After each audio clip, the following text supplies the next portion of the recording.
राया star रास्ते से जा रहा था। अचानक उसके सामने बर्फीले दानव प्रकट हुआ। दानव ने राया स्टार के ऊपर हाथ फेरा। पल भर में उसका शरीर पत्थर जैसा जम गया। अगली सुबह जब पिता हरिश्चंद्र ने अपने बेटे को देखा तो उसकी आंखें फटी की फटी रह गईं। राया स्टार अब एक इंसान नहीं, एक कठपुतला बन चुका था। घबराकर वह तुरंत गांव के पुराने तांत्रिक के पास गया। तांत्रिक ने ध्यान लगाया और एक झटके में उसकी आंखें खुल गईं। कांपती आवाज में बोला, ये कोई साधारण दानव नहीं, ये पाताल लोक से आया एक एलियन है जो यूएफओ के जरिए पृथ्वी पर पहुंचा है। ये जीव इंसानों की आत्मा को जमा कर उन्हें अपने जैसा बना देता है। तभी तांत्रिक ने एक प्राचीन मंत्र का जाप किया। हवा कांप उठी और कुछ ही पलों में राय स्टार फिर से इंसान बन गया। डरे हुए स्वर में राय स्टार बोला, बाबा इसका अंत कैसे होगा? तांत्रिक ने फिर ध्यान लगाया और कहा, जब अगली अमावस्या की रात चंद्रमा लाल नहीं नीला होगा और गांव के बीचों बीच एक झूला प्रकट होगा, तब समझ लेना बर्फीले दानव का अंत निकट है। यह कहकर तांत्रिक वहां से गायब हो गया। राय स्टार गांव लौटा और सबको चेतावनी दी, अमावस्या की रात बाहर मत निकलना। लेकिन लोग मानते नहीं थे। जो भी उस रात घर से बाहर निकलता वो कुछ ही पलों में जम जाता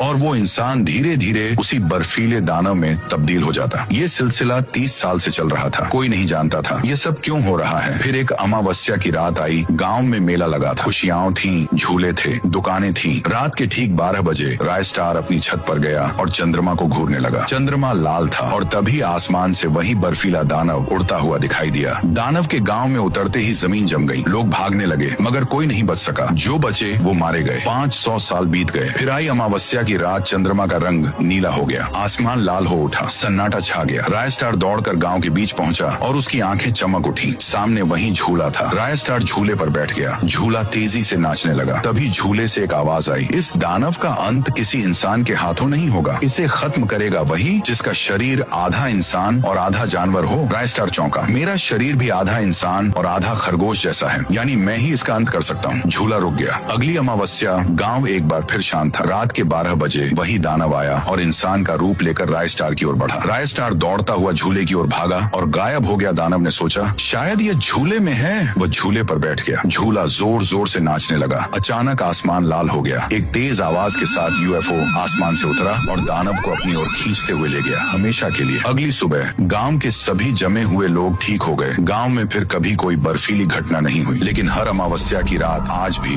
गांव के ऊपर वही यूएफओ घूमता है।